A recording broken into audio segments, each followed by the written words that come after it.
Bible గ్రంథంలో చాలా విషయాలు రాస్తూ వచ్చారు. ఏమిటంటే ఆ విషయాలు మనం ఆలోచన చేస్తూ ఉన్నప్పుడు యేసుక్రీస్తు ప్రభువారు ఈ భూమి మీదకి వచ్చారు. ఆయన ఈ భూమి మీదకి వచ్చి ఈ భూమి మీద ఆయన చేయాల్సినటువంటి ప్రతి పనిని ఆయన చేశారు.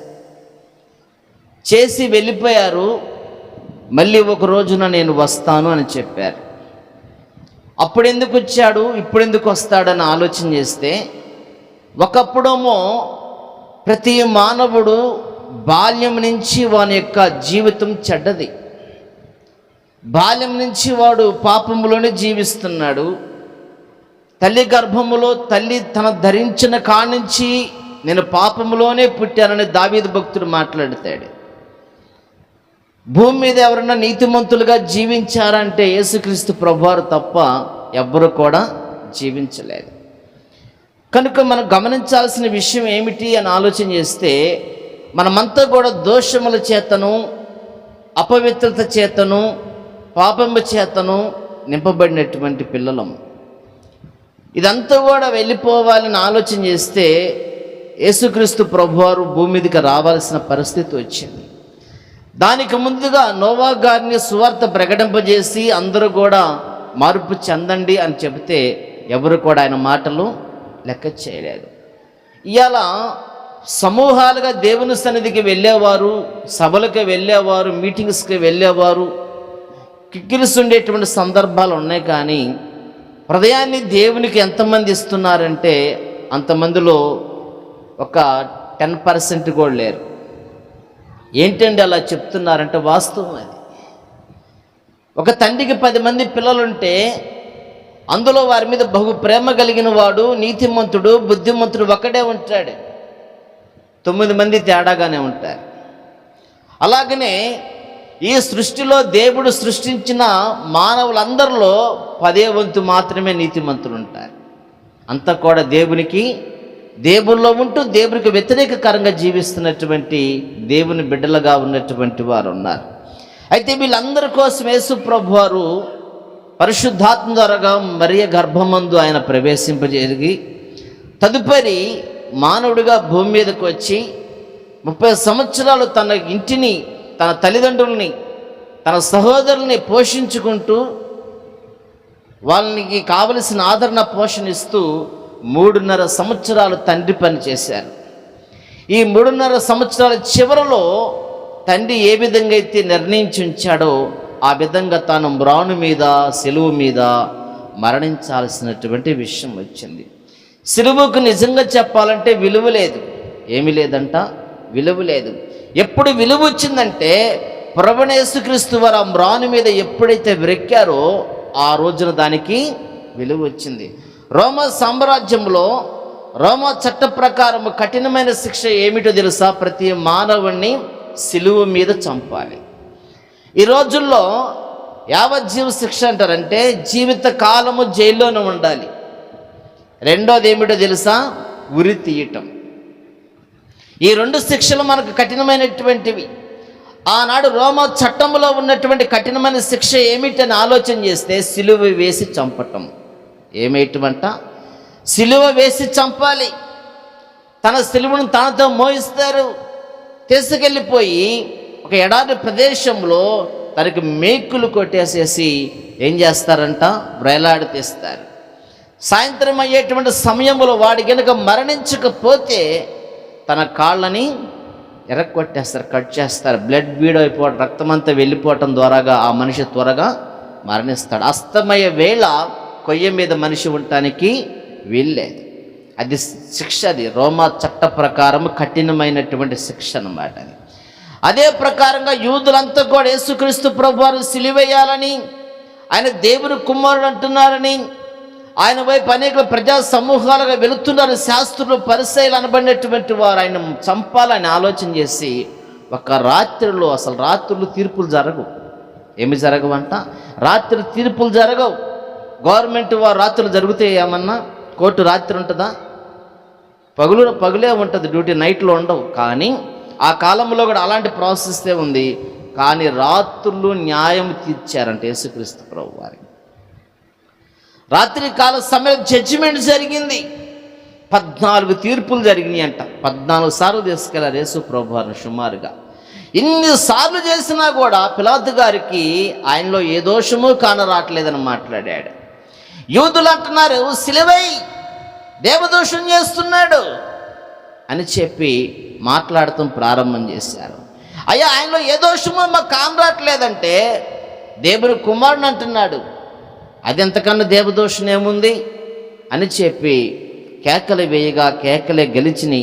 పిలాతు అనబడినటువంటి వ్యక్తి, గవర్నర్ అయినటువంటి అధికారి చేతులు కడుక్కొని, నీతిమంతుల రక్తము నాకు సంబంధం లేదు, నా కుటుంబం మీదకి ఏమి లేదు, కానీ అడుగుతున్న వాళ్ళ మీదకే వచ్చునుగాక అని చెప్పేసి చేతులు కడుక్కొని వాళ్ళకే యేసు ప్రభువారిని అప్పగించేసేసారు.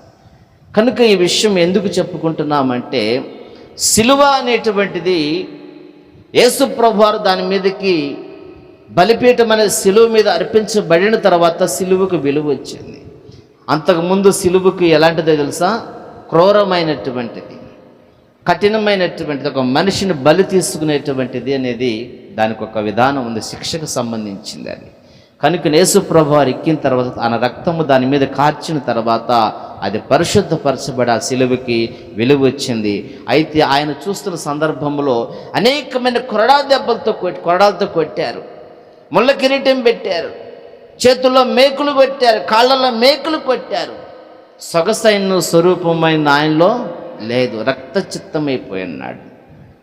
ఆ రక్తము దేనికి చిందించబడింది, ఆ రక్తము దేనికి అని ఆలోచన చేస్తే ప్రతి మానవుడి యొక్క పాప క్షమాపణ కలగటానికి తన యొక్క రక్తము చిందించబడింది. కనుక మనం గమనించాలి, ప్రభువును ఆరాధిస్తున్నాం, స్తుతిస్తున్నాం, చాలా మంచిది. ఆయన దగ్గరకు వచ్చే సహాయాలు అడుగుతాం, ప్రభువా ఇదిగో నాయన నా కుటుంబంలో పలానా సహాయము, నా కుమారుల కోసము, కుమార్తెల కోసము, బంధువుల కోసము, భర్త కోసము, భార్య కోసము, పొలాల కోసము, పశువుల కోసం, ఇలాగ ఎన్నో మనం సహాయాలు అడుగుతాం దేవుని సన్నిధానంలో. చాలా మంచిది, ప్రభువు వాటన్నిటిని కూడా మనకి అనుగ్రహిస్తూ ఉంటాడు. అయితే ఆయన రక్తం విషయంలోకి వచ్చేటప్పటికి నిజముగా ఆయన కార్చిన రక్తము ద్వారానే మనకు విడుదల కలిగింది. కనుకనే ఆ రక్తాన్ని మనం ఏం చేయాలంటే జ్ఞాపకము చేసుకోవాలి. మన మధ్య సర్వేలో నేను విన్నాను, ఎప్పటికీ సజీవంగానే ఉందంట ప్రభు యొక్క రక్తం. ఎలాగుందంట? ఎప్పటికీ సజీవంగా బ్రతికే ఉన్నది అని చెప్పేసి మాట్లాడుతున్నారు. కనుక్కొని చదువుకున్న హెబ్రీలు రాసిన పత్రిక 9వ అధ్యాయము 22వ వచనము. హెబ్రీలకు రాసిన పత్రిక 9వ అధ్యాయము 22వ వచనము. హెబ్రీలకు రాసిన పత్రిక 9వ అధ్యాయము 22వ వచనము. మరియు ధర్మశాస్త్ర ప్రకారము సమస్త వస్తువులను రక్తము చేత శుద్ధి చేయబడుననియు, రక్తము చిందింపకుండా పాప క్షమాపణ కలగదనియు సామాన్యముగా చెప్పవచ్చును. తలలు వంచండి, చిన్న ప్రార్థన. ప్రేమ కలిగినటువంటి దేవా, వందనాలు. పరిశుద్ధ గ్రంథములో నుంచి మీ యొక్క మాటలు మేము చదివి ఉన్నాం. ఏ విధంగా బోధించాలో మాకు తెలియదు నాయన. ఈ స్థలంలోనికి మీరే రండి, మాతో మాట్లాడండి. నీ యొక్క మాటలు నీ బిడ్డలకు అర్థమయ్యేదిగా బోధించటం నాకు తెలియదు దేవా. నోటి మాంద్యం కలిగిన వారు మమ్మల్ని మరుగుపరిచి నీ బిడ్డలకు అర్థమయ్యే రీతిగా మీరే వారికి బోధించమని, ప్రతి మాటను గ్రహించిన యందు 100% విశ్వాసం ఉంచి రక్షించబడుటకు మీరే సహాయము చేయమని యేసు పరిశుద్ధ నామములో స్తుతించి ప్రార్థిస్తున్నాం తండ్రి. ఆమేన్. హల్లెలూయా, హల్లెలూయా. బైబిల్ గ్రంథంలో ఏమని రాయబడిందంటే, మరియు ధర్మశాస్త్ర ప్రకారము సమస్త వస్తువులను రక్తము చేత శుద్ధి చేయబడిననియు, రక్తము చిందింపకుండా పాప క్షమాపణ కలగదనియు సామాన్యముగా చెప్పవచ్చును అనే పదాన్ని వాడాడు. ఈ హెబ్రీలు గ్రంథకర్త అయినటువంటి ఆయన ఏమంటున్నాడంటే, పాత నిబంధన గ్రంథంలో సంవత్సరానికి ఒకసారి ఇశ్రాయేలీలు వెళ్తారు దేవుని సన్నిధికి. ఎక్కడికి వెళతారంట? సంవత్సరానికి ఒకసారి ఇశ్రాయేలీలు దేవుని సన్నిధికి వెళతారు. వెళ్ళేటప్పుడు ఏం చేస్తారంటే, వాళ్ళు తాహత్ కొలది ఏం చేస్తారంటే పశువులను తీసుకొని వెళ్తారు. ఏమీ లేకపోతే పావురప్ప పిల్లనన్నా తీసుకొని వెళ్తారు. దేనికి వెళతారండి అని ఆలోచన చేస్తే, వారికి పాప క్షమాపణ కలుగుటకై. ఏమి కలగటానికి? వారికి పాప క్షమాపణ కలుగుటకై ఏమి చేస్తూ ఉంటారంటే ఆ యొక్క పశువులను కానీ పక్షులను కానీ తీసుకొని వెళ్ళి అక్కడ ఏం చేస్తారు? బలిగా వాటిని అర్పిస్తారనమాట. ప్రధాన యాజకుడు వాటి యొక్క రక్తాన్ని పట్టుకొని వాళ్ళ పేరిట ఏం చేస్తారంటే ప్రత్యక్ష గుడారంలోనికి వెళ్ళి అక్కడ ఒక పెద్ద తెర ఒకటి ఉంటుంది. ఆ తెరకి ఏం చేస్తారు? రక్తంలో ముంచి ప్రోక్షణ అనేటువంటిది చేస్తారు. అంటే వాళ్ళకి పాప క్షమాపణ కలుగుతుంది. మనమే ఆనాటి కాలంలో ఉంటే మనము సంవత్సరం అంతా చేసిన పాపమంతా పోవాలంటే ఒక పశువును మనకు ఓపిక కొలది ఆ పశువుని తీసుకొని వెళ్ళి అక్కడ బలిగా యాజకుడికి అప్పగిస్తే బలిగా అర్పిస్తాడు. ఆ రక్తాన్ని పాత్రలో బట్టి ఆ రక్తం తీసుకొని వెళ్ళి ప్రత్యక్ష గుడారంలో యాజకుడు వెళ్ళి ఆ తెరకేం చేస్తాడు? రక్త ప్రోక్షణ చేస్తాడు. అంటే ఇదిగో నాయన పలానా గ్రామం నుంచి పలానా పట్టణం నుంచి పలానా వారు వచ్చి పాప క్షమాపణ నిమిత్త పశువుని మీకు అర్పించారు అని చెప్పి ఆ రక్త ప్రోక్షణ అనేటువంటిది ఆ రోజు జరిగించేటువంటి విషయం. అయితే యేసుక్రీస్తు ప్రభువారు వచ్చిన తర్వాత అది కొట్టివేయబడింది. ఏం చేయబడిందంట? అది కొట్టివేయబడింది. ఇప్పుడు పశువులు అర్పించడం, పౌరాలు అర్పించడం అంతా కూడా ఏమీ కూడా లేదన్నమాట. ఆ తెరే నడిమికి చినిగిపోయిందన్నమాట. కనుక ఇక్కడ ఏమంటాడంటే రక్తము చిందింపకుండా పాప క్షమాపణ కలుగుదనియు సామాన్యంగా చెప్పచ్చును. మన దోషాలన్నీ కూడా, మన అపవిత్రమైన ప్రతి పాపము కూడా తీసివేయబడాలంటే, క్షమించబడాలంటే రక్తము చిందించాల్సిందే. ఇశ్రాయేలు ప్రజలు అదే చేశారు. హన్నా కూడా తన భర్త తను ఏం చేసి శ్రీలోకంలో దేవుని మందిరానికి వెళ్ళారు. వెళ్ళి ఏట బలులు అర్పించే వాళ్ళు, వెళ్ళి సమయాన్ని చూసి ఒక మంచి వస్త్రాన్ని ఇచ్చి వచ్చేటువంటి వారు, ఏటా చేసేటువంటి పనులు అవన్నీ కూడా. కానీ యేసుక్రీస్తు ప్రభువారు వచ్చిన తర్వాత తానే యాజకుడిగా ఉన్నాడు. తానే తన రక్తాన్ని తీసుకొని వెళ్ళి అక్కడ జరిగించిన సందర్భాన్ని బట్టి నడిమికి ఇంకా చినిగిపోయింది. ఇక బలులు అనేటువంటివి లేదు. క్రైదనముగా యేసుక్రీస్తు ప్రభువారు మనందరి నిమిత్తమై ఆయనగా బలిగా అర్పించబడ్డాడు. అయితే బైబిల్ గ్రంథంలో మనకు ముఖ్యమైన విషయం ఏంటంటే రక్తం చేత శుద్ధి చేయబడనని, ప్రతి వస్తువు కూడా రక్తము చేత శుద్ధి చేయబడాలి, పవిత్రపరచబడాలి. అయితే ఏమంటున్నాడంటే రక్తము చిందింపకుండా పాప క్షమాపణ కలగదు. ఎవరు రక్తం చిందించాలి? ఎవరు రక్తం చిందిస్తే పాప క్షమాపణ కలిగిద్దని ఆలోచన చేస్తే పశువుల యొక్క రక్తము వలన పాప క్షమాపణ కలగదు. ఎవరంట? పశువుల యొక్క రక్తము పాప క్షమాపణ కలగదన్నమాట. హైదరాబాద్లో ఏడో ఒక మారుమూల ప్రాంతంలో క్రషర్ మిషన్స్ ఉంటాయంట. చిన్న చిన్న రాళ్ళు సిప్స్ లాగా తయారు చేసేటువంటిది. అందులో పనిచేసేటువంటి వారు ఏం చేశారంటే ఆ క్రషర్ మిషన్ నైట్ అంతా కూడా నడిజాము దాకా కళ్ళు తాగేసేసి భార్యాభర్తలు 3 సంవత్సరాల పాప అంట. ఆ పాపని తీసుకొని వెళ్ళి క్రషర్ యొక్క ప్లేట్ మీద పెట్టేసి మెడను కట్ చేసేసేసారు. కట్ చేసేసి తెల్లారి మా పాప కనబడతలేదు అని చెప్పేసి ఇళ్ళన్నీ తిరగటం మొదలుపెట్టారు. తిరిగి చివరికి మిషన్ దగ్గరికి వెళ్ళేటప్పటికి అక్కడ పాప చనిపోయి రక్తపు మడుగులో ఉంది. ఉన్నప్పుడు ఎమ్మటే వాండర్ని పిలిపించి పోలీసు వారు పిలిపించేసేసి మా పాపని మిషన్కి వాళ్ళు బలించారని చెప్పేసేసి రచ్చ చేసేసారు, గందరగోళం చేసేసారు. ఆయన ఏం చేశాడంటే ఇది నేను చేయించలేదు కదని చెప్పేసి ఏం చేశాడంటే పోలీసు వారి యొక్క కుక్కలు ఉంటాయి కదా వాటిని పిలిపించి ఎంక్వైరీ చేశాడు. ఈ ఎప్పుడైతే ఎంక్వైరీ చేశారో అవి ఆ పాప దగ్గర నుంచి విడిచిపెడితే వాళ్ళ తల్లిదండ్రుల దగ్గరికే వస్తున్నాయి, ఎవరి దగ్గరకు పోవటం లేదు. మళ్ళీ తీసుకెళ్ళి మళ్ళీ విడిచిపెడితే ఒకవేళ తల్లిదండ్రులు కాబట్టి దగ్గరకు వస్తుందాము అని చెప్పేసి అనుకుంటే మళ్ళీ తీసుకెళ్ళి వారు వేరే స్థలంలో పెట్టి మళ్ళీ అలాగనే చేస్తే మళ్ళీ ఆడికే వస్తుంది. తీసుకెళ్ళి పోలీసులు వాళ్ళ రేంజ్లో మాట్లాడితే డబ్బుకు ఆశపడి ఆయన మిషన్కి అలాగ బలిచ్చింటాడని చెప్పి మేమే డబ్బు సంపాదించడం కోసం మా పాపను మేమే చేశాము. అంటే రక్తము చిందించేటువంటి పాపం, అది రక్తము చిందించేటువంటిది. శాంతి ఏదో చేశారనుకుంటారా? మూఢనమ్మకాలు ఇవన్నీ కూడా అలాగే చేసేసారు. కనుక్కుని అలాంటిది కాదు ఇది. పశువుల యొక్క రక్తం వలన, ప్రాణుల యొక్క రక్తం వలన, మనుషుల యొక్క రక్తం వలన పాప క్షమాపణ కలగదు. కానీ రక్తం వల్లే పాప క్షమాపణ కలిగిద్దని అంటున్నాడు. ఎవరి రక్తం కావాలి? పరిశుద్ధమైన రక్తం కావాలి. ఎవరి రక్తం అంట? పవిత్రమైనటువంటి వ్యక్తి రక్తం కావాలి. భూమి మీద ఉన్న ప్రతి మానవుడు కూడా అపవిత్రుడే. ఆదికాండంలో 6వ అధ్యాయంలో ఉంటుంది, మనుషులు బాల్యం నుంచి చెడ్డవారంట. వాళ్ళు నీతి ఏమాత్రం వారిలో లేదు, పవిత్రత ఏమాత్రం వారిలో లేదు, అంత దోషాలే ఉన్నాయి. కనుక వారిలో ఏమాత్రం యథార్థత లేదు, వారి నీతిమంతులు కారు. మరి పరిశుద్ధుడు ఎలాగ వస్తాడని ఆలోచన చేస్తే బైబిల్ గ్రంథం అదే 10వ అధ్యాయం చూడండి, హెబ్రీయులకు రాసిన పత్రిక 10వ అధ్యాయం 4వ వచనంలో ఉన్నటువంటి మాటని మనం చదువుకుందాం. ఏలయనగా ఎడ్ల యొక్కయు మేకల యొక్కయు రక్తము పాపములను తీసివేయుట అసాధ్యము. ఎవరి రక్తాలంట? ఎడ్ల రక్తము ఇంకా మేకల యొక్క రక్తము పాపమును తీసివేయుట అసాధ్యమంట. ఆనాటి కాలంలో అది చేశారు. వారి పాపాలేం బోల చేశారు, అంతబట్టిగా ధర్మశాస్త్రం అలా పనిచేయించింది వాళ్ళని. కనుక ఈ రోజుల్లో కూడా మనం అలాంటి ఆచారాలు పాటిస్తున్నాం. ఎవరి విశ్వాసం వాళ్ళది. క్రైస్తవులు మటుకు అది చేయకూడదు. ఎవరు చేయరు కూడా. వాళ్ళు యేసుక్రీస్తు నమ్ముకున్న వాళ్ళు అలాంటి కార్యక్రమాలు చేయరు. వాటి రక్తాన్ని చిందించరు, వాటి వల్ల పాపక్షమాపణ కలిగిద్దని విశ్వసించరు వాళ్ళు. ఎందుకంటే ఈ మానవాళి నిమిత్తమై పరిశుద్ధుడైనటువంటి దేవుడు భూమి మీదకి వచ్చి తన రక్తాన్ని చిందించాడు. కనుక ఆ రక్తాన్ని బట్టి ప్రతి వారికి పాప క్షమాపణ కలుగుతుందనేటువంటిది పరిశుద్ధ గ్రంథం చాలా స్పష్టతను మనకి ఇస్తూ ఉంది.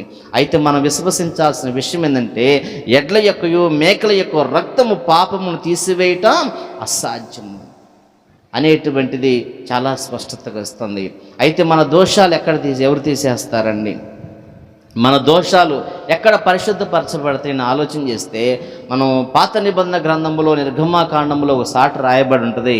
ఆయన దేవుని యొక్క పర్వతం మీదకి దేవుడు వస్తున్నాడు, ఒక పర్వతం మీదకి దిగి వస్తానని మోషేతో చెప్తాడు.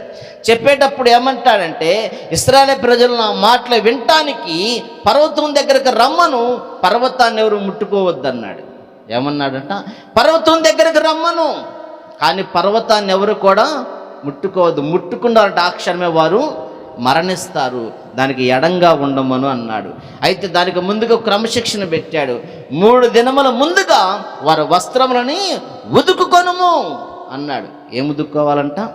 వస్త్రాలను ఉదుకుకొనమంటే ఒంటి మీద బట్టలు తీసి వాష్ చేసేసి మళ్ళీ వేసుకోవటం కాదు. అది హృదయం అనేటువంటి వస్త్రాన్ని 3 దినముల ముందుగా శుభ్రం చేసుకోమను. దేవుని మాటలు వినటానికి, దేవుని స్వరం వినటానికి, దేవునితో గడపటానికి. వాళ్ళని ఏమన్నాడంటే హృదయం మంచిది కాదు, హృదయం చెడ్డ తలంపులతో ఉంది, చెడ్డ స్వభావంతో ఇశ్రాయేలు ప్రజలు ఉన్నారు, కల్మషంతో ఇశ్రాయేలు ప్రజలు ఉన్నారు. కనుక నా స్వరము వారు వినాలంటే, నేను వచ్చిన సందర్భం వారు చూడాలంటే హృదయాలు కడగబడాలి. ఎన్ని దినాల ముందుగా? 3 రోజులు అంట. ఆ మాట చెప్పాడు అక్కడ. అయితే బైబిల్ గ్రంథంలో ఏమో మాట్లాడుతుంటే హృదయాన్ని శుభ్రము చేసుకోవాలి. దేవుని శరీరం అంటే తీసుకోవడం కాదు.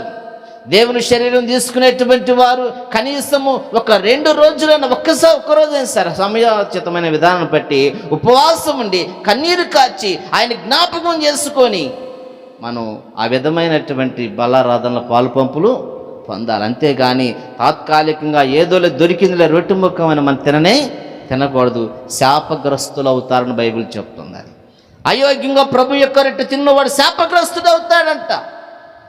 కనుక అలాంటివి చేయకూడదు. అందుకని బైబిల్ గ్రంథంలో ఏమంటాడంటే పశువుల యొక్క రక్తము పాపములను తీసివేయట అసాధ్యము అన్నాడు. అయితే పాపాన్ని తీసివేయకపోతే పరలోకం పోతామా? ఏమండి? పాపాన్ని తీసివేయబడలేదనుకోండి, మనలో పాపం ఉందనుకోండి, ఈ పాపం ఉన్నటువంటి ఆత్మ పరలోకం పోదు. ఎక్కడుంటుందంటే అగ్నిగుండంలో ఉంటుంది, పాతాళంలో ఉంటుంది, యాతన పడుతూ ఉంటుంది. మరి ఆ పాపం ఎప్పుడు పోతుందంటే ఆలోచన చేస్తే పరిశుద్ధుడైనటువంటి దేవుని యొక్క రక్తములో మన వస్త్రాలని ఉదుకుకోవాలి, ఆయన శరీరాన్ని తీసుకోవాలి, ఆయన రక్తాన్ని మనం తీసుకోవాలి. తీసుకునే ముందుగా నువ్వు నీటి ద్వారాగా ఆత్మ ద్వారాగా మారుమనసు పొందాలి. బాప్తిసం అనేటువంటిది నువ్వు పొందుండాలి. ఈ 2 కలిగిన తర్వాత దేవునికి నమ్మకస్తులుగా ఉండాలి. ప్రతి సమయాల్లో కూడా నువ్వు ప్రభు శరీరాన్ని తీసుకునే ముందుగా నీ వస్త్రము ఆయన రక్తంలో ఉదుకునేటువంటి సిద్ధపాటు నీకు కావాలి. ఇవేమీ లేకుండా ఆ రోజే పోయి బల్లారాధన తీసుకోవటం కుదరదు. ఒకవేళ తీసుకున్నా తారీఖు వేసుకున్న బలహీనతలు రాకపోతే నన్ను అడగండి. కనుక్కునే దేవుని బిడ్డలైన వారము చాలా జాగ్రత్తగా మనం గమనించాల్సినటువంటి విషయాలు ఉన్నాయి. ప్రకటన గ్రంథంలో ఒక మాట రాయబడింది, 7వ అధ్యాయము. ప్రకటన గ్రంథం 7వ అధ్యాయం 14వ వచనంలో ఒక మాట రాయబడింది, చదువుకుందాం చూడండి. ప్రకటన గ్రంథము 7వ అధ్యాయం 14వ వచనము. అందుకు నేను, అయ్యా నీకే తెలియననగా అతడు ఇలాగూ నాతో చెప్పెను, వీరు మహాశ్రమల నుండి వచ్చిన వారు గొర్రెపిల్ల రక్తములో తమ వస్త్రములు ఉదుకుకొని వాటిని తెలుపు చేసుకొనిరని బైబిల్లో రాశారు. అయితే 13వ వచనంలో ఉంటుంది, పెద్దల్లో ఒకడు తెల్లని వస్త్రములు ధరించుకొని ఉన్న వీరెవరు, ఎక్కడి నుండి వచ్చిరని అడిగిరి. ఇది ఎక్కడ జరిగిందంటే పరలోకంలో జరిగింది. ఎక్కడ జరిగిందంట? పరలోకంలో తెల్లటి వస్త్రములు ధరించుకున్నటువంటి ఒక సమూహం ఉంది. ఒక పక్కనంతా కూడా దూతల సమూహం ఉంది. హోసన్నా హోసన్నా హోసన్నా అని చెప్పేసి దేవుని స్తుతిస్తూ ఉన్నారు పరలోకంలో. ఈ స్తుతిస్తున్న సమయంలో ఒక వ్యక్తిని అడుగుతున్నాడు, సంభాషణ చెప్తున్నాను, అది ఎవరు ఏందనేది సంగతి కాదు కానీ మీకు సంభాషణ చెప్తున్నాను వరకు. ఒకళ్ళు అడుగుతున్నప్పుడు, అయ్యా వీళ్ళంతా కూడా తెల్లటి వస్త్రాలు వేసుకొని ఉన్నారు, ఎవరు ఎక్కడి నుంచి వచ్చారనేటువంటి పదాన్ని ఒక ఆయన అడిగాడు. అడిగినప్పుడు అక్కడ ఏమంటున్నాడు, పెద్దల్లో ఒకడు అడిగాడు, 24 పెద్దలను ఉంది కదా బైబిల్లో, 24 పెద్దల్లో ఒకటి తెల్లని వస్త్రం ధరించుకొని ఉన్న వీరెవరు, ఎక్కడి నుండి వచ్చారని అడిగినప్పుడు అందుకు నేను, అయ్యా నీకే తెలియననగా అతడు ఇలాగూ నాతో చెప్పాను. ఏమని చెప్పాడంటే, వాళ్ళు అంటున్నాడు, నీకు తెలియననగా అతడు ఇలాగూ నాతో చెప్పను, వీరు మహాశ్రమల నుండి వచ్చిన వారు గొర్రె పిల్ల రక్తంలో తమ వస్త్రములు ఉదుకుకొని వాటిని తెలుపు చేసుకొని ఉన్నారు. ఏ శ్రమలు అంటాయి? మహాశ్రమలు అంటాయి. శ్రమలు వేరు, మహాశ్రమలు వేరు. కష్టాలు వేరు, మహా కష్టాలు వేరు. మనకున్న ఏనాడు శ్రమలు కూడా మనకు తెలియదు. వాస్తవం చెప్పాలి, శ్రమల టైం అంతా వెళ్ళిపోయింది. బహుశా రాబోయే కాలంలో ఉంటే శ్రమలు ఉంటాయి. మహాశ్రమలు విడవబడిన వారు అనుభవించాల్సిన పరిస్థితి వచ్చింది. కానీ ఆ కాలంలో జరిగిన విషయం ఏమిటంటే, మహాశ్రమల్లో నుంచి వెళ్ళారు వాళ్ళు. యేసుక్రీస్తు ప్రభువారిని ప్రకటిస్తే నిన్ను చంపుతాం, యేసుక్రీస్తు నామస్మరణ కలిగి ఉంటే నిన్ను చంపేస్తాం అని చెప్పినా కూడా మేము చెప్పకుండా ప్రకటించకుండా ఉండలేమన్నప్పుడు 2 కాళ్ళని అటు ఇటు కట్టేసేసి మధ్యలో రంపాలు పెట్టి కోసి రెండుగా చీల్చవసేసేసారు. అర్థమవుతుందా మీకు? ఏమండి, కూరగాయలు కోస్తున్నప్పుడు కత్తిపేట తెగిందనుకోండి, ఏలా పెట్టుకొని ఏం చేస్తాం? కేకలేస్తాం, మేలు దిగి ఎంత రక్తం పోయింది అంటాం. కానీ యేసు ప్రభువారు శిష్యులు ఏం చేశారంటే, వాళ్ళని తల్లకిందులుగా పెట్టి కాళ్ళు అలా ఇలా కట్టేసి రంపం పెట్టి మధ్యలో నుంచి చీల్చేశారు, కోసేశారు రంపాలు పెట్టి. కాగేటువంటి నూనె బాండీలో వాళ్ళని వేశారు. కొట్టి రాళ్ళు తీసుకొని కొట్టి ఎత్తైన స్థలంలోకి తీసుకొని వెళ్ళి ఆ మేడ మీద నుంచి కిందకు పడవసి, ఇంకా సాగకపోతే మన ఫినిషింగ్ వేస్తారు చూసావా పొలాల చుట్టూ, అలాంటి ఫినిషింగ్ కేబుల్ చేత కర్ర చుట్టూ ఉంటుంది అన్నమాట. అలాంటి దాంతో కొట్టి చంపేసేసారు. అసలు నాకు అవన్నీ చదువుతున్నప్పుడు అసలు ధైర్యం ఏంది అనిపించింది నాకు. ఎవరికన్నా ఎదుర్రా తగిలితేనే బాధ వచ్చింది కదా. ప్రాణము పోయేదాకా కొట్టి చంపితే సంతోషంగా మరణించారంట వాళ్ళు. ఎంత భయంకరమైనటువంటి శోధన సంతోషంగా అనుభవించారో వాళ్ళది మహాశ్రమలు అంటే. ఈరోజు దేవుని పిల్లలు మనం చెప్పుకోవటానికి కూడా మనం తగిన వాళ్ళం కాదు. వాళ్ళు దేవునితో నడిచారు, మహాశ్రమలు అనుభవించారు. కట్టేసేసి బ్రతికి ఉండగానే చర్మాన్ని పశువుకు ఒలిసినట్టు ఒలుస్తామంటే సంతోషంగా దేవుని స్తుతించారే. కానీ మేము యేసు ప్రభు నమ్ముకోమని దేవుడు కాదు అని చెప్పి వారు నోటుకుండా ఒక్క మాట కూడా రాలేదు. ఈ రోజుల్లో మన గృహాల్లో, మన బంధువుల్లో ప్రార్థనకి వెళ్తూ ఊరుకోనంటే బైబిల్ ఆడబడేసి మెలకుండా కూర్చుంటాం. వాళ్ళు అలా కాదు. నువ్వు చంపినా సరే మేము చెప్పకుండా ఉండలేము, నువ్వు ఏది చేసినా సరే మేము ఆయన ప్రకటించకుండా ఉండలేము, నువ్వు ఎంత ఇబ్బంది పెట్టినా ఆయన నామస్మరణ చేయకుండా మేము ఉండలేమని దేవుని కోసం బ్రతికారు వాళ్ళు.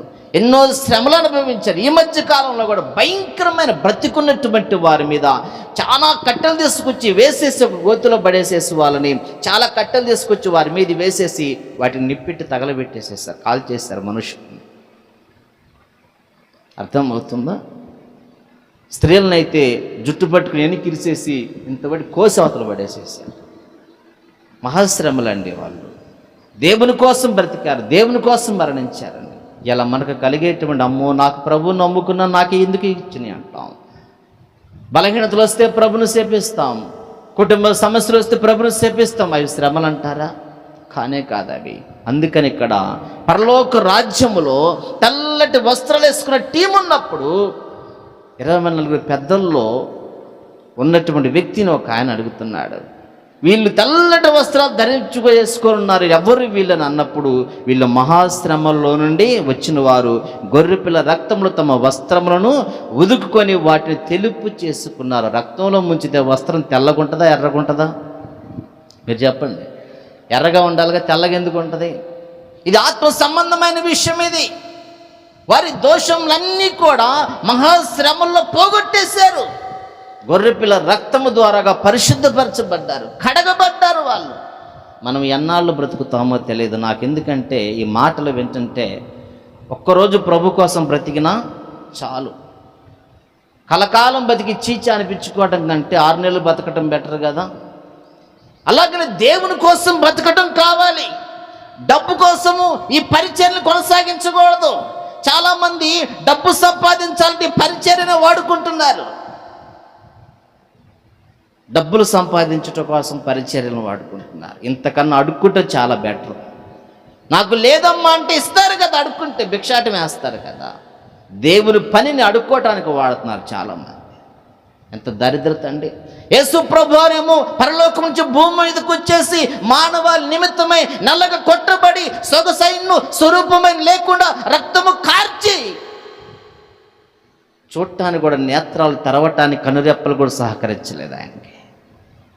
ఉచ్చిరాను తెలిసి తెరవలేని కన్నులతో చూసి, అమ్మా నా కోసం మీరు ఏడవద్దు, మీకోసం పిల్లల కోసము ఏడవండి. తండ్రి వీరేమి చేయుచున్నారు, వీరు ఎరుగురు గనుక వీరిని క్షమించు. ఇంత జాలి కలిగిన ప్రేమ కలిగిన మాటలు ఆయన చెబుతున్నాడు. ఎంత ప్రేమించాడు మనం. ఆయన రక్తంలో మన వస్త్రాలని ఉదుకుకోవాలండి, పరిశుద్ధపరచుకోవాలి. అందుకని ఉపవాస ప్రార్థన ప్రభు సన్నిధిలో మనం చేయాలి. ఆయన మన కోసం ఎన్నో శ్రమలు అనుభవించాడు. ఆయన కోసం నువ్వేం చేస్తున్నావు? ఇప్పుడు ఏం చేస్తారు? 40 days అని చెప్పి చక్కగా ప్రార్థనలు పెట్టుకుంటారు. చాలా మంచిది ప్రార్థనలు పెట్టుకోవటం. 40 రోజులు అయిన తర్వాత వాడు నోటి నిండా వక్కు ఉంటుంది. ఏముంటుందంట? వాడి నోటి నిండా వక్కు ఉంటుంది, చేతి నిండా సీసాకాయ ఉంటుంది. పొద్దుగూకులు పీల్చినట్టుగా ఉంటాడు. ఎందుకు పెట్టారు సిస్టమ్ అంటే, ఒక 40 రోజులు చెడు అలవాట్లు దూరంగా ఉంటే నువ్వు మార్పు చెందే అవకాశాలు ఉన్నాయని పెడతారు. కానీ ఈ 40 రోజులు అయిపోయిన తర్వాత నీ బ్రతికేడు ఉంటుంది. సారా కొట్టు దగ్గర ఉంటావు, కిల్లి కొట్టు దగ్గర ఉంటావు, లేకపోతే వ్యభిచార కొంపలో ఉంటావు. ఇది మార్పా?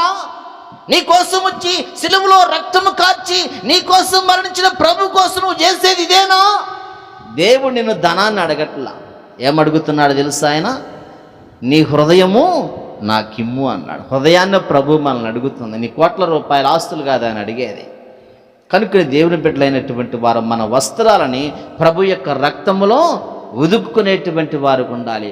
ఆ కాలంలో పరిశుద్ధులు అనబడినటువంటి వారు ఏం చేశారంటే, వాళ్ళ వస్త్రాలను ఉదుక్కుని పరిశుద్ధపరుచుకొని పరలోక రాజ్యంలో మహాశ్రమలు అనుభవించి వెళ్ళారంట వాళ్ళు. ఒకవేళ భూమి మీద ఉన్నప్పుడు నీకు ప్రభు నిమిత్తమే శ్రమలు వస్తే సంతోషంగా అనుభవించు, పరలోకంలో నీకు ఫలము కలుగుతుందని ప్రభు చెప్పారు. కనుక్కునే దేవుని బిడ్డలైనటువంటి వారము ప్రభు రక్తము ద్వారాగా మన హృదయం అనే వస్త్రాన్ని ఉతకబడాలి, శుభ్రము చేయబడాలి, మనం కడగబడాలి. మొదటి యోహాను రాసిన పత్రిక 1:7. మొదటి యోహాను రాసిన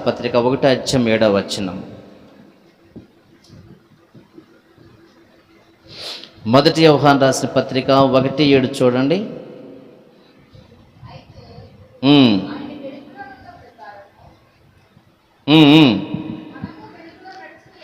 మనము వెలుగులో నడిచిన ఎడల అన్యోన్య సహవాసము గలవారమై ఉందుము. అప్పుడు ఆయన కుమారుడైన యేసు రక్తము ప్రతి పాపము నుండి మనల్ని పవిత్రులుగా చేయును. ఎక్కడి నుంచి అంట? అయితే ఆయన వెలుగులోనున్న ప్రకారం మనమును వెలుగులో నడిచిన ఎడలా అన్నాడు. ఎక్కడంట నడిచేది? వెలుగులో నడవాలి. వెలుగు యొక్క జీవితం మనం కలిగి ఉండాలి. వెలుతురుకు వస్తే నా ముఖంలో ఉన్న మచ్చలన్నీ కనబడతాయి. అవునా కాదా చెప్పండి? నేను తెల్లటి వస్త్రాలు వేసుకున్నానేమో, ఆ తెల్లటి వస్త్రాల మీద ఎన్ని మరకలు ఉన్నాయో అన్ని వెలుగులోకి వస్తే కనబడుతుంది. చీకట్లో ఉంటే ఏం కనబడుతుంది? అంతా నల్లగా తప్ప. అలాగనే యేసుక్రీస్తు ప్రభువారు ఏమంటున్నారంటే, ఆయన వెలుగులో ఉన్న ప్రకారము మనమును వెలుగులో నడిచిన ఎడల మనము అన్యోన్య సహవాసం గలవారమై ఉందుము అన్నాడు. యేసుక్రీస్తు ప్రభువారు వెలుగై ఉన్నాడు, వెలుగులో నడిచాడంట. ఆయన వెళుతున్నప్పుడు ప్రకాశమైన వెలుగు ఆయన చుట్టూ ఆవరించి ఉన్నదన్నమాట. నీవు నేను కూడా ప్రకాశమైన పరిశుద్ధత కలిగి అందులో నడుచుకొని ఉన్నామనుకోండి, అన్యోన్య సహవాసం గలవారు అంటే ఆయన దగ్గర సంబంధమైన వారుగా ఉంటాం. ఎలాగుంటామంట?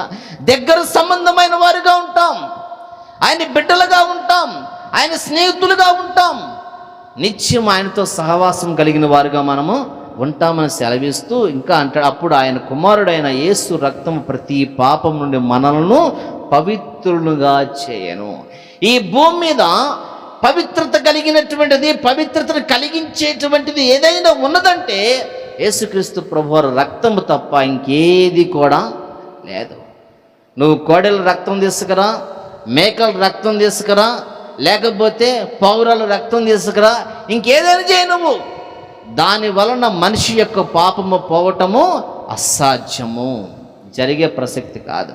కానీ పరిశుద్ధుడైనటువంటి దేవుని యొక్క రక్తం ఏమి చేసిద్దంటే ప్రతి పాపము నుండి పవిత్రులుగా చేసిద్దంట. అది కనుకనే ఇది ఎవరికి అవసరం అంటే, నేను పాపిని అని గ్రహించాలి ఎవరైనా. నేను పాపంలో ఉన్నాను, పాపం జీవితంలో ఉన్నాను, దేవునికి వ్యతిరేకకరంగా ఉన్నాను, నేను మంచివాడిని కాదు అని ఎవరైతే గ్రహిస్తారో వారి కోసమే యేసుక్రీస్తు ప్రభువారు భూమి మీద రక్తాన్ని చిందించాడు. గడిచిన దినాల్లో మనం చెప్పుకున్నాం, ఇద్దరు ప్రార్థన చేయటానికి దేవుని సన్నిధికి వెళ్ళారు.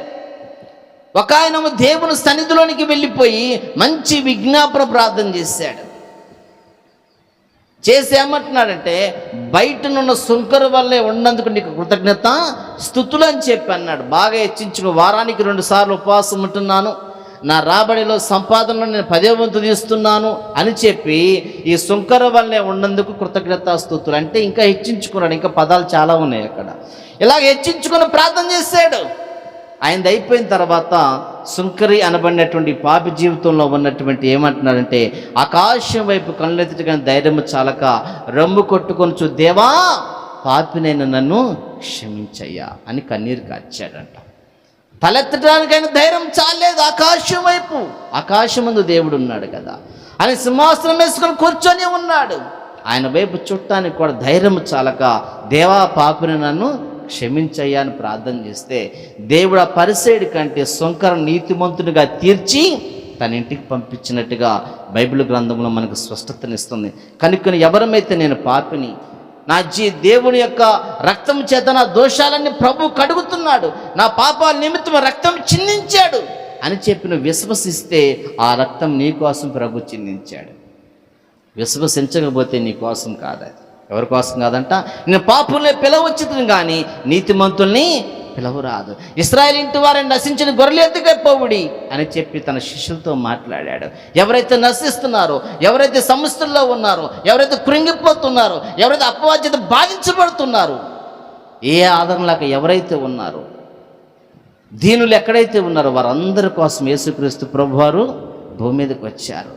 కనుకనే ఆయనను నువ్వు ఆహ్వానించగలిగితే, ఆయనలో రావటానికి నువ్వు ఇష్టపడగలిగితే ఆయన రక్తము నీ కోసమే చిందించబడి ఉన్నది. పరిశుద్ధమైనటువంటి రక్తము, పవిత్రమైనటువంటి రక్తము. ఆ రక్తము ద్వారాగా ప్రతి వారికి ఏమి కలుగుతుందంట? పాపము నుండి మనల్ని పవిత్రులుగా చేయటానికి. పవిత్రమైన జీవితం ఈ సృష్టిలో ఎవరు మనకి ఇవ్వలేరు. కానీ పవిత్రమైన జీవితం ఇవ్వగలిగింది ఎవరంటే యేసుక్రీస్తు ప్రభువారు ఒక్కళ్ళే. ఆయన తప్ప పవిత్రమైన జీవితాన్ని మానవులకు ఇవ్వగలిగిన వారి సృష్టిలో ఎవ్వరూనూ లేరు. కనుక మనం చేయాల్సిన విషయం ఏమిటంటే మన జీవితాలు పవిత్రమైనటువంటి జీవితాలకు ఉండాలి. మన జీవితాలు పవిత్రమైనటువంటి జీవితాలు, పవిత్రమైన మాటలు, పవిత్రమైన చూపులు, పవిత్రమైన ఆలోచనలు, పవిత్రమైన శరీరము, దేహముగా మనం ఉండాలి. కానీ అపవిత్రమైనటువంటి శరీరముగా, అపవిత్రమైనటువంటి నేత్రాలుగా, అపవిత్రమైన నోరుగా, అపవిత్రమైన చెవులుగా ఉండటానికి వీల్లేదు.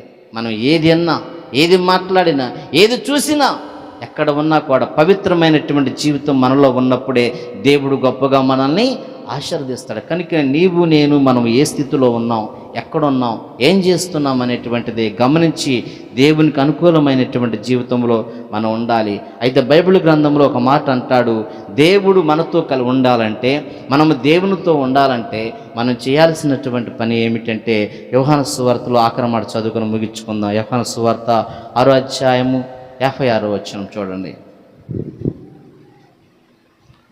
యోహాను సువార్త 6:56.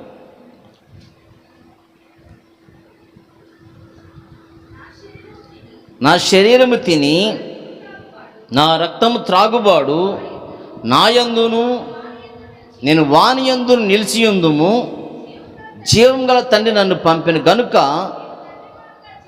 తండ్రి మూలముగా జీవించినట్టే నన్ను తినివాడును నా మూలముగా జీవించును అనే పదాన్ని వాడాడు. యేసుక్రీస్తు ప్రభువారు తన శిష్యులతోటి కూర్చోబెట్టి ఆ విందు సమయంలో ఏమంటూ ఉన్నాడంటే ఒక చక్కటి విషయాన్ని చెప్పాడు. నా శరీరము తిని నా రక్తం త్రాగువాడు నాయందును నేను వానియందును నిలిచియుందుము అన్నాడు. అంటే ఎవరైతే ప్రభు యొక్క శరీరాన్ని తీసుకుంటారో, ఆయన రక్తాన్ని తీసుకుంటారో, ఇద్దరి మధ్య ఏం పెరిగిద్దంట? స్నేహభావము, తండ్రి కుమారుల భావము, దేవుడు మానవుడు మధ్యన కుమారులు తండ్రి యొక్క భావము పెరుగుతుంది, ఆ సహవాసం పెరుగుతుంది.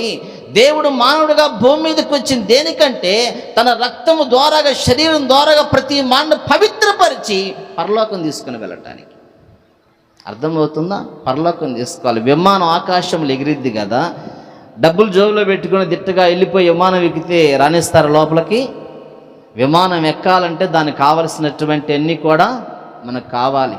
డబ్బులుంటే కాదు, దానికి టికెట్ ఉండాలి. వేరే దేశం ఇవ్వాలంటే వీసా పాస్పోర్ట్స్ కూడా మనకు కావాలి.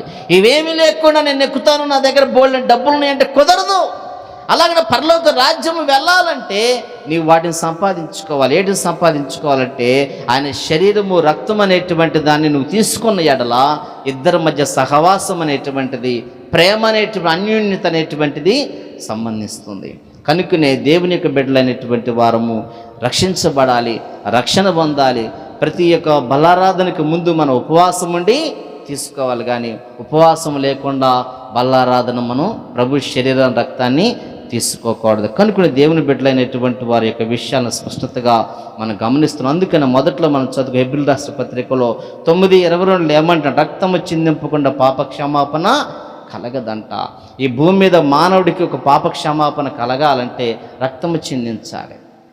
అది ఎవరు రక్తం అంటే యేసుక్రీస్తు ప్రభువారు పరిశుద్ధుని యొక్క రక్తము చిందిస్తేనే ఆ రక్తము ద్వారా ప్రతి మానవుడికి పాప క్షమాపణ కలుగుతుంది. కానీ ఎడ్ల యొక్కయో మేకల యొక్క రక్తం వలన ఎలాంటి పాప క్షమాపణ కలగదు. ఒకవేళ కలిగిద్దని రక్తము చిందిస్తే వారి సంతోషం కోసం చిందించటమే కానీ లేఖనాల ప్రకారం, పరిశుద్ధ గ్రంథం ప్రకారము అది పాప క్షమాపణ రాదు. యేసుక్రీస్తు ప్రభువారు రక్తం వల్లనే పాప క్షమాపణ వస్తుంది. కనుకనే పరలోకమందు ఉన్నటువంటి ఆ తెల్లటి వస్త్రాలు ధరించుకున్న సమూహంలో ఉన్నటువంటి 24 పెద్దలు ఉన్నారు. ఆ పెద్దల్లో ఒక్క వ్యక్తిని ఒక ఆయన అడుగుతున్నాడు, పరిశుద్ధుడైనటువంటి దేవుడు అడుగుతున్నాడు, పరిశుద్ధుడైన వ్యక్తి అడుగుతున్నాడు. అక్కడ అయ్యా ఇదంతా ఎవరన్నప్పుడు వాళ్ళంతా కూడా మహాశ్రమల్లో నుండి వచ్చారు. ఎక్కడి నుంచి అంట? మహాశ్రమల్లో నుంచి వచ్చారు, కఠినమైన కష్టాల్లో నుంచి వచ్చారు. దేవుని కోసం హతసాక్షులుగా మారారు. ఎలాగ మారారంట? హతసాక్షులుగా మారారు. ఒక ప్రాంతంలో జరిగిన విషయం ఏమిటంటే, ఒక కమ్యూనిస్ట్ దేశం అన్నమాట అది. ఈ కమ్యూనిస్ట్ దేశంలో జరిగే విషయం ఏంటంటే, క్రీస్తు సువార్త ప్రకటింపబడిన రోజు యేసుక్రీస్తు నామాన్ని కానీ బైబిల్ గ్రంథం కానీ చూస్తే వాళ్ళు ఒప్పుకోరు. కమ్యూనిస్ట్ దేశంలో ఒక ఫాస్టర్ కుటుంబాన్ని, సేవకుని యొక్క కుటుంబాన్ని వాళ్ళు పట్టుకొని తీసుకొని వెళ్ళిపోయారు. భార్యను ఒకసారి ఉంచారు, భర్తనంటే పాస్టర్ గారిని ఒకసారి ఉంచారు, పాస్టర్ గారిని ఒకసారి ఉంచారు, కొడుకుని ఒకసారి ఉంచారు. పాస్టర్ గారిని కొట్టేశారు. నువ్వు యేసు ప్రభుని విడిచిపెట్టు అని చెప్పి కొడితే ఆయనని విడిచిపెట్టనని చెప్పేసి చనిపోయాడు. దెబ్బలకు తట్టుకోలేక కొట్టంగా ప్రాణం విడిచేసేసిన తర్వాత ఆమె భార్య దగ్గరికి వెళ్ళారు, పాస్టర్ గారి దగ్గరికి వెళ్ళారు. వెళ్ళిపోయి ఆమెను కూడా కొట్టేసేసారు. ఎంత ఘోరంగా కొట్టారంటే జుట్టు పట్టుకుని లాగి కొడితే ఈ జుట్టంతా కూడా ఊడిపోయి వాళ్ళు కొట్టిన కొట్లకు మొహం అంతా కూడా బాగా ఉబ్బిపోయి గుర్తుపట్టినటువంటి స్థాయిలోకి వెళ్ళిపోయింది. లాస్ట్ స్టేజీలో ఉందమ్మ. అప్పుడు తన కుమారుని తీసుకొని వచ్చారు. ఆమె ఎవరో చూడు అని చెప్పి కుమారుడు నిలబెట్టారు. ఇక్కడ నిలబెట్టేటప్పటికి కుమారుడు ఎంబట పోల్చుకోలేకపోయాడు, తల్లిని గుర్తుపట్టలేకపోయాడు. అంటే తన రూపం ఏ స్థాయిలో ఉందో ఒకసారి ఆలోచించండి. నిదానంగా చూసినప్పుడు, కళ్ళ వైపు చూసినప్పుడు మా అమ్మ అని గ్రహించగలిగాడు. అమ్మ అనగానే కదా, అమ్మ అని పిలవగానే చూసి ఆమె ఉన్న పరిస్థితిని చూసి కళ్ళనీళ్ళు కార్చుకుంటూ అమ్మ అని పిల్లగానే అన్నారు కదా వాళ్ళు, మిమ్మే కదా? అవునండి. సరే, ఆమె నీకు కావాలంటే ఒకటి చేయాలంటే చెప్పండి, ఏదైనా చేస్తాం. అమ్మ నాకు కావాలని చెప్పేస్తా పిల్లవాడు అన్నాడు. ఒక బైబిల్ గ్రంథం వాళ్ళ దగ్గర ఉన్నట్టు బైబిల్ గ్రంథం మొత్తం వాళ్ళు హ్యాండ్ ఓవర్ చేసుకున్నారు కనుకనే ఆ బైబిల్ గ్రంథాన్ని కింద పడేసి ఆ బైబిల్ను తొక్కి మిమ్మల్ని తీసుకొని వెళ్ళు, చక్కగా మేము పంపిస్తాం మిమ్మల్ని అని చెప్పేస్తున్నారు. అప్పుడు పిల్లవాడిలో ఆలోచన వచ్చింది, అమ్మ మీద ప్రేమ, బైబిల్ మీద ప్రేమ. దేవుని భక్తిలో పెరిగాడు, మంచి శ్రమల్లో పెరిగాడు, దేవుణ్ణి రుచి చూశాడు ఆ పిల్లవాడు. అప్పుడు అంటున్నాడు, ఏమీ అనాలో అర్థం కాక తల్లి వైపు, బైబిల్ వైపు, ఆ పోలీస్ ఆఫీసర్స్ వాళ్ళ వైపు చూస్తూ ఉన్నాడు. కమ్యూనిస్ట్ దేశంలో చూస్తూ ఉన్నప్పుడు ఏమి అర్థం కావట్లేదు. తల్లి వైపు చూసి అమ్మ కావాలని చెప్పేసి బైబిల్ వైపు చూస్తున్నప్పుడు ఒక అడుగు ముందుకేసాడు. తల్లి అంటుంది, రెండు కళ్ళు ఎట్టసారి మూసి ఇలాగా తలబోపింది, అంతకన్నా ఏం చేయలేదు. ఎమ్మటే పిల్లవాడు ఏం చేశాడంటే చిన్నగా నడుచుకుంటూ వెళ్ళాడు. వాళ్ళు అనుకున్నారు బైబిల్ నీడు తొక్కుతాడు అనుకున్నారు, కానీ వాడు ఏం చేశాడో తెలుసా, బైబిల్ని తీసుకొని గుండెలకి హత్తుకున్నాడంట. హత్తుకున్న తర్వాత ఇమ్మీడియట్లీగా ఏం చేశారంటే తల్లిని కాల్చి చంపేసేసారు. తర్వాత రెండవదిగా పిల్లవాడిని కూడా కాల్చేసేసారు. చంపేసేగానే ఆ బైబిల్ అంతా కూడా రక్తంతో ముద్దయిపోయింది, తడిచిపోయింది పిల్లవాడు రక్తంతో. అక్కడ తల్లి చనిపోయింది, తండ్రి చనిపోయాడు, ఈ పిల్లవాడు రక్తం అంతా బైబిల్ తడిసిపోయింది. ఎక్కడ వాళ్ళు అక్కడ వెళ్ళిపోయారు. తల్లి శవం అటుబడిపోయింది, పిల్లవాడి శవం ఇటుబడిపోయింది. బైబిల్ అంత దూరంలో పడిపోయి గాలికి ఫ్యాన్ గల పేజీలు అలాంటి కొంత రక్తంతో తడిసిపోయింది. ఆ ఆఫీసర్ ఏం చేశాడంటే దగ్గరకు వచ్చి 2 మోకాలు వేసి ఆ బైబిల్ గ్రంథాన్ని తెరిచాడు. ఏముంది దీంట్లో అసలు ఏముంది, ఎందుకు వీళ్ళు దీని పుస్తకం కోసం ఎందుకు చనిపోతున్నారు, అసలు ఏముందని చెప్పి కూర్చొని 2 గంటల సేపు చదివాడంట. దేవునికి స్తోత్రం. 2 గంటల సేపు చదివిన తర్వాత ఆ రక్తముతో తడిచినట్టు బైబిల్ని గుండెకి హత్తుకొని ఏడ్చాడంటండి. దేవుని స్తోత్రం. వీళ్ళు ఎందుకు చనిపోయారంటే నాకు ఇప్పుడు అర్థమైంది. నేను కూడా వీళ్ళు ఎలాగ చనిపోయారో ఈ బైబిల్ గ్రంథంలో ఉన్న దేవుని కోసం నేనును చనిపోతాను. అదండి దేవుని యొక్క రక్తంలో ఉన్నటువంటి త్యాగం అనేటువంటిది. కనుక దేవుని కోసం ఆ విధంగా బ్రతకాలి. భుక్తి కోసము, తిండి కోసము, వస్త్రాల కోసము, ఏదో హోదా కోసం కాదు ప్రభువుని నమ్ముకోవాల్సింది. అవసరమైతే దేవుని కోసం చావటానికైనా నువ్వు ముందుకు రావాలి. అలాంటి ప్రార్థన చేయి. జుట్టు ఎక్కువ ఉన్నాము 8 అని పెట్టింది, లేనామా రబ్బర్ బ్యాండ్ పెట్టుకుంటుంది. అది కాదు మనకు కావాల్సింది. జుట్టు ఉన్నోళ్ళు ఉన్నారు, లేని మనుషులు బ్రతుకుతానే ఉన్నారు. అది కాదు నీకు కావాల్సింది. నీవు దేవుని నమ్ముకున్నావా? నమ్ముకుంటే ఎలాంటి నమ్మకం కలిగి ఉన్నావు? అవసరమైతే ప్రభు కోసము నీవు నీ ప్రాణాన్ని ఆయన త్యాగం చేయటానికి సిద్ధపడాలి. అది లేనప్పుడు ఎందుకు ఉపయోగం ఏముంది? ఉపయోగం ఏముంది? కనుక్కునే ఈ విషయాల గురించి గమనించాలి. రెండవ విషయాన్ని నేను చెప్పి ముగిస్తాను. రెండవ విషయం ఏంటి, అడవిలో అడవి జాతి వారు ఉంటారు. వాళ్ళు చాలా మూర్ఖ స్వభావం కలిగి ఉంటారు. వాళ్ళు ఏం చేస్తారంటే అడవిలోనే ఒక ప్రతిమను సిద్ధపరచుకొని అదే వారు దేవుడుగా చేసుకుని వారికి ఒక దొర అనేటువంటి వాడు ఒకడు ఉంటాడు. అయితే ఈ జాగ్రత్తగా వినాలి ఈ విషయాన్ని. దొర అనేటువంటి వాడు ఒకడు ఉంటాడు. వాడు ఏది చెబితే అదే న్యాయం. అక్కడ వాడి మాట అందరూ వినాల్సింది. ఆ అడవి జాతిలో ఉన్నటువంటి వారి దగ్గరికి కొంతమంది దేవుని సేవకులు వెళ్ళిపోయి ఏం చేశారంటే వాళ్ళకు కనబడినటువంటి వారికి ఆదరణ ఇచ్చి వాళ్ళకి కావలసిన వాటిని ఇచ్చి దేవుని యొక్క సువార్తను చెప్పారంట. వాళ్ళు దేవుని సువార్తని, దేవుని గొప్పతనాన్ని ప్రకటిస్తే వారిలో కొంతమంది అడవి జాతిలో ఉన్నటువంటి వారు కొంతమంది దేవుని అంగీకరించారు, దేవుని సొంత రక్షకుడు అంగీకరించారు, బాప్తిస్తాలు కూడా తీసుకున్నారు. దేవునికి లోబడినటువంటి వారికి బైబిల్ గ్రంథం చదువుతూ దేవుణ్ణి ఆరాధిస్తూ ఉన్నారు. అయితే ఈ యొక్క ఉన్నాడు కదా అడవి జాతి వారిలో ఒక నాయకుడు అనేటువంటి వాడికి ఈ విషయం తెలిసిన తర్వాత ఆ ప్రజలందరినీ కూడా, అడవి జాతిలో ఉన్న వారందరినీ కూడా నాయకుడు అందరిని తీసుకొచ్చేసి నిలబెట్టేసేసాడు. నిలబెట్టి ఇక్కడ ఒక తెలియనటువంటి పేరు కలిగిన దేవుణ్ణి ఆరాధిస్తున్నారట. వాళ్ళెవరో బయటికి రండి అని చెప్పన్నారు. ఎవరూ రాలేదు, ఎక్కడో అక్కడ నిలబడి ఉన్నారు. ఒకే మాట అన్నాడు, ఎవరూ రాకపోతే మొత్తాన్ని చంపేస్తాను. ఏమన్నాడంట? మొత్తాన్ని చంపేస్తాను. ఇదిగో మేము నమ్ముకున్నాము, మాది తప్పైపోయింది, మళ్ళీ నువ్వు చెప్పినట్టుగానే మేము ఎవరిని ఆరాధించమంటే వాళ్ళని ఆరాధిస్తాము అని ఎవరైతే ముందుకు వస్తారో వాళ్ళు బ్రతుకుతారు, లేకపోతే వాళ్ళు ఎవరో మాకు తెలుసుకుని మొత్తాన్ని నేను చంపేస్తానని చెప్పి కత్తి తీసి చేత్తో పట్టుకున్నాడు.